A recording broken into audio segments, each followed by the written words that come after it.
Find out who won the coveted People's Choice Award at this year's Men Who Grill competition. Learn why a bunch of graffiti artists got away with painting a whole warehouse earlier this month. And learn what you should do to protect yourself from insect-borne diseases this summer. These stories and more on this edition of Inside Durango News. I'm Ashley Dixon. You're watching Inside Durango News, your source for information about Southwest Colorado. Powered by Fast Signs. More than fast, more than signs. Good news for travelers heading north on U.S. Highway 550 over Red Mountain Pass. The Colorado Department of Transportation has announced that the highway will be open full-time beginning Friday, June 13th. And the opening can't come soon enough for Silverton business owners who say the closures have reduced the number of visitors passing through town. U.S. Highway 550 was closed nearly a month this winter when a massive rock slide covered the highway just 2 miles south of Ouray. At about 7:30 p.m. on Sunday, January 12th, a 15-foot thick slab the length of a football field came crashing down onto the slope 900 feet above the highway.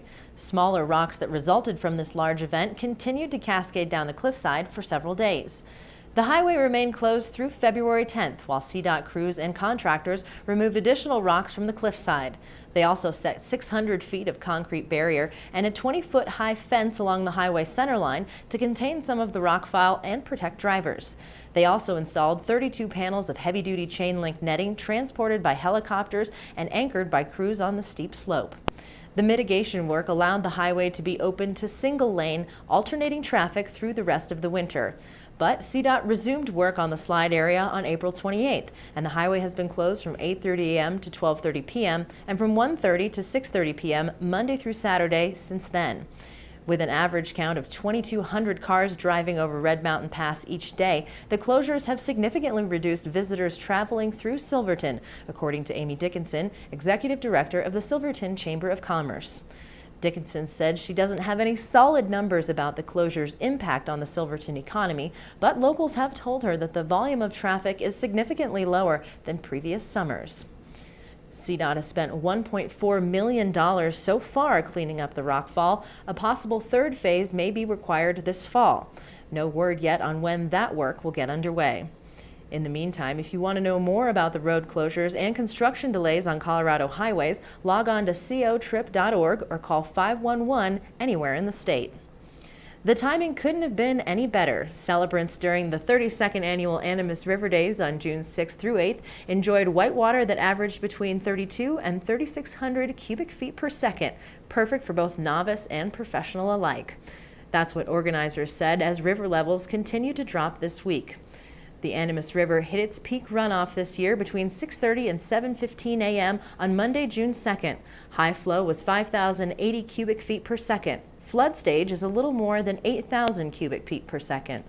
Hope Tyler, spokeswoman for the Animas River Days, said dropping water levels created almost perfect conditions for competition. About 60 kayakers, rafters, and paddleboarders competed in a variety of timed events at the newly constructed Whitewater Park at Santa Rita. More than 2,000 spectators attended the festivities, and more than 500 boats entered the annual water parade on Saturday night.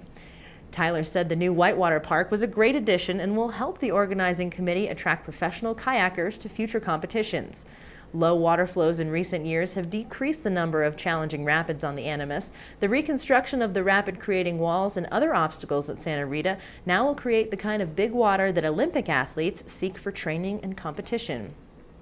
In the meantime, the warmer weather means that river will continue to drop. According to the Bureau of Reclamation hydrologist Susan Berry, the river is expected to drop by an average of 200 cubic feet per second per day.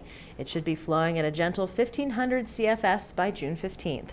Fortunately, she said, area reservoirs are 3/4 to nearly full and are ready for irrigation season. For more information about river flows, visit the United States Geological Service website at waterdata.usgs.gov.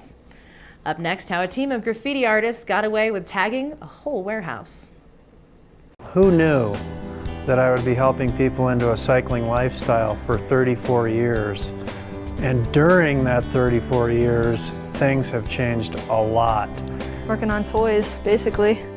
Toys for adults, toys for kids, things that make people happy, keep people healthy. You know, that's a real nice thing about this shop. Developing those relationships with our customers is really a plus here. I've made a lot of real good friends One of the things that we promise every guest at Durango Motor Company is one low price, plain and simple, always. They can just come in, select the vehicle that they want, and already know the price up front. Our salespeople here at Durango Motor Company are not paid on commission. Our guys and gals are actually paid on guest satisfaction. So it doesn't matter if you're purchasing a car that's $4,000 or $70,000, their main interest is finding the car that's right for you. You're watching Inside Durango News. I'm Ashley Dixon. Graffiti and classical music would seem to be an unlikely mix, but Music in the Mountains and the young professionals of Durango proved that music can inspire the creation of art no matter what the genre. On June 7th, about 24 young businessmen and women joined professional graffiti artist Brian Simmons and another artist who calls himself Bits to paint the inside of a warehouse. Their inspiration? Classical music. The warehouse is located behind the 2nd Avenue Sports Building on 2nd Avenue and is scheduled for demolition to make way for a new First Southwest Bank building. But before it's turned down, it will serve as a venue for a Durango Chamber of Commerce Business After Hours event on June 19th, hosted by Music in the Mountains and the young professionals of Durango. But why paint graffiti to classical music?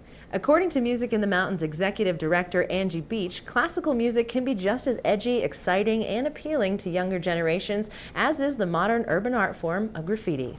This is kind of crazy, but here we go.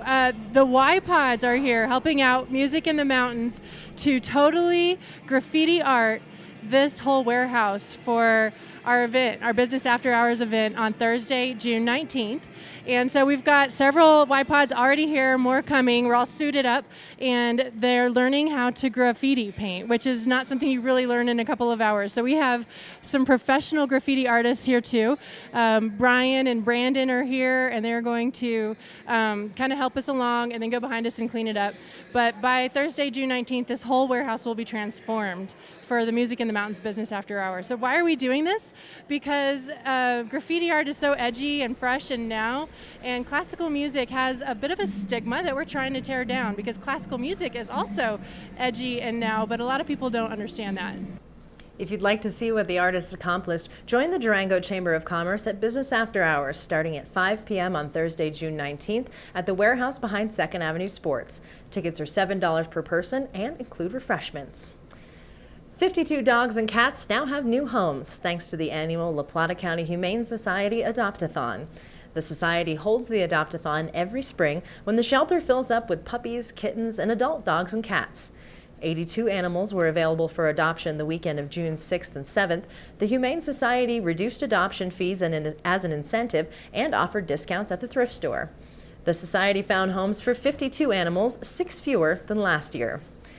The Adopt-a-thon is just one of the ways the Humane Society finds homes for abandoned animals.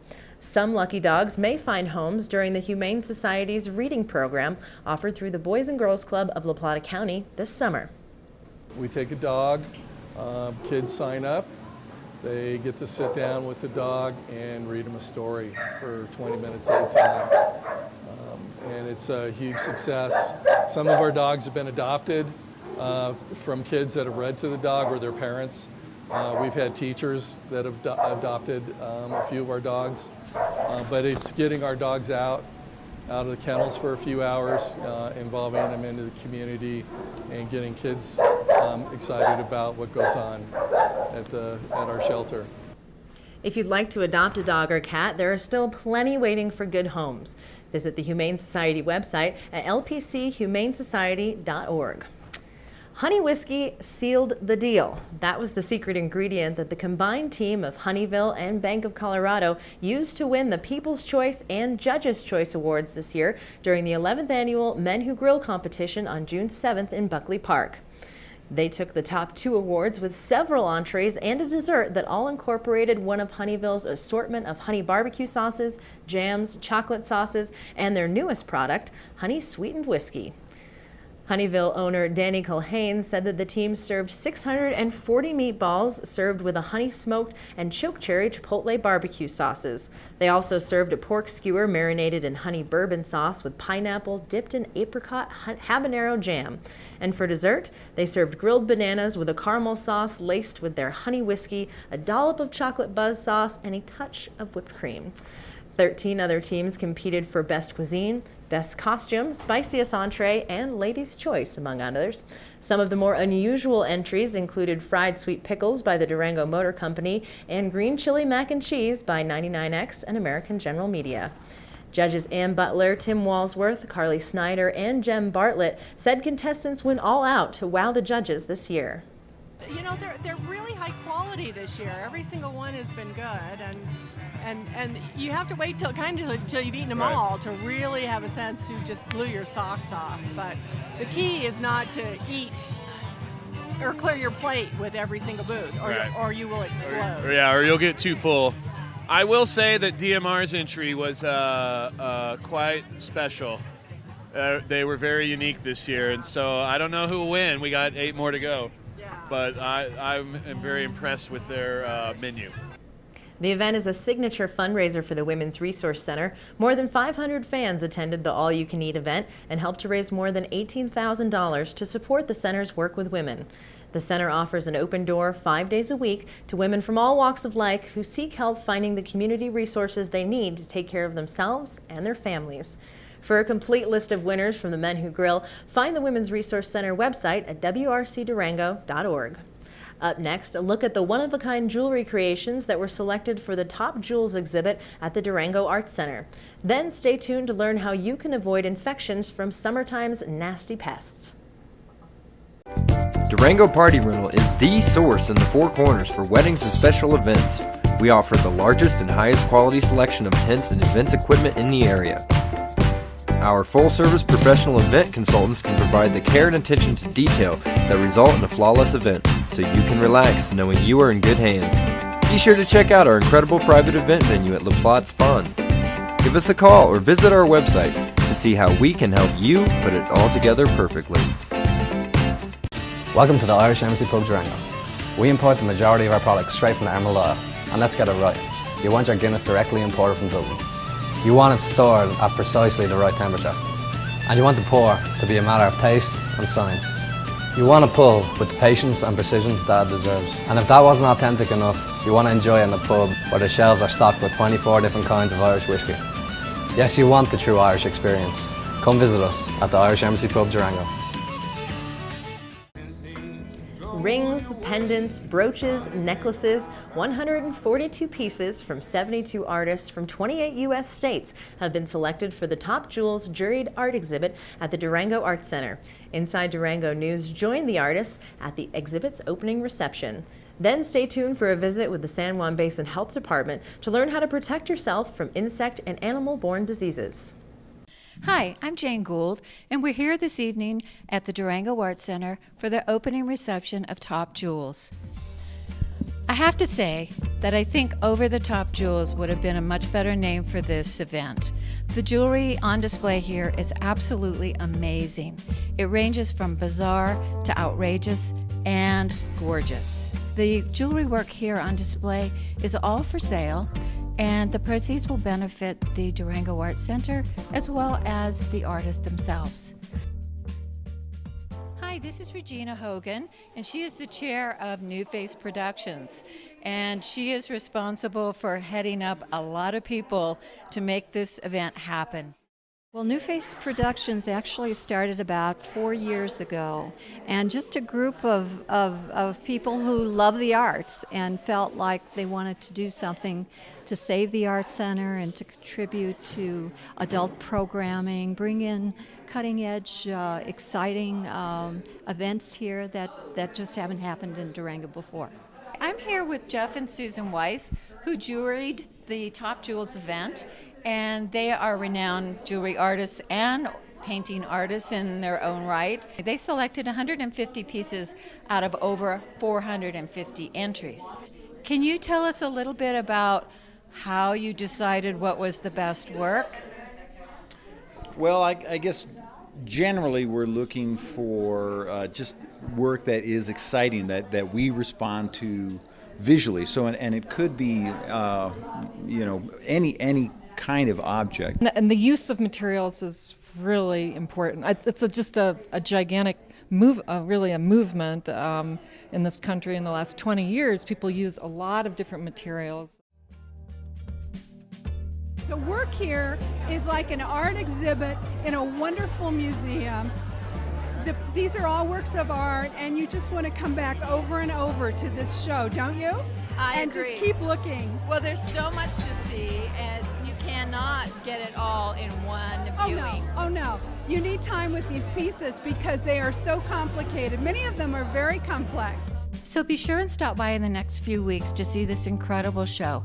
You don't want to miss out on it. This is jewelry artists at their absolute best.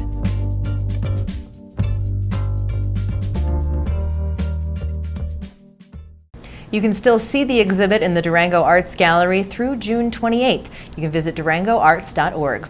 We'd like to welcome Joe Fowler to Inside Durango News today. He's the regional epidemiologist for San Juan Basin Health Department, and I have a feeling I probably said that wrong. We pronounce it epidemiologist. See, I know. That's fine. I gave it a shot. But basically, we are talking about insect and animal-borne diseases, and this is something we become more conscious of in the summer months. Now, explain that to me. Well, more insects are out in the summer months. Mosquitoes, ticks, fleas are all out more in the summer months, as well as humans are out interacting with wildlife, wild animals, and insects. We're engaging in more outdoor activities during the summertime. Yes, and we're all very happy that we are, but there are definitely some things you have to be aware of, and I'm from the East Coast, so things like mosquitoes and ticks, we have them everywhere, but here in Durango, we still have problems with insect and animal-borne illnesses as well. What are some of the big ones? Well, we have quite a list of them, but some that are not common but are important because they're so serious. One that we all hear about is hantavirus pulmonare syndrome.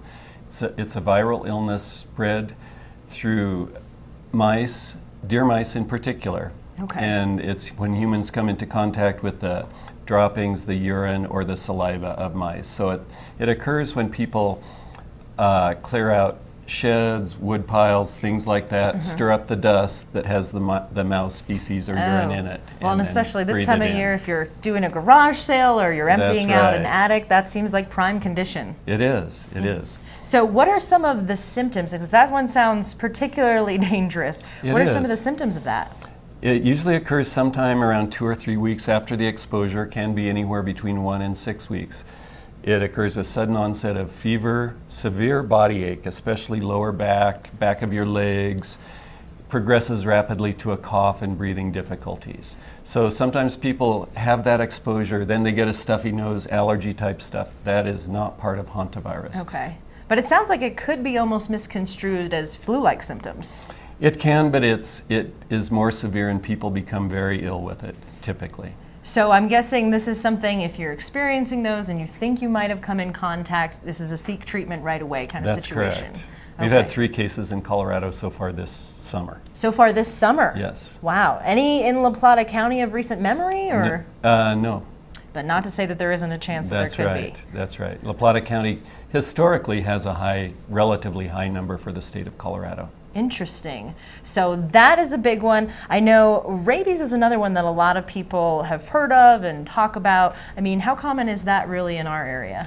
Rabies in humans is extremely rare anywhere in the United States, but exposures to mice, hantavirus, as well as rabies are what most of my phone calls are about these days. So rabies in this part of Colorado is really one type of rabies. It is bat rabies. We do not have skunk rabies in this part of the state. The relevance of that is that we do have lots of bats. A significant percentage of bats do carry the rabies virus. So if people get bitten by a bat or a bat crashes into you or is trapped in your house, you do have some risk of exposure to rabies. It is possible to be bitten by a bat and not know it. So if you're sleeping deeply, maybe if you've had too much to drink, you can be bitten by a bat and not realize it. So if you wake up, you've been unconscious and there's a bat in your room, you do need to check with public health to find out, to help you evaluate the risk. Yeah. We do recommend that people keep all of their doors closed, screen doors tight, windows with screens only, don't keep windows open that don't have screens. That also does help to protect you against mosquitoes that could carry West Nile virus. All right, so we've covered bats, deer mice.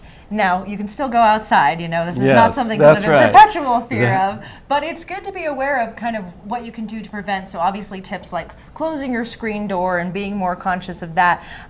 Talking about mosquitoes, I know, you know, West Nile is always something that people talk about, especially again on the East Coast. It was a big issue. What about here in La Plata County?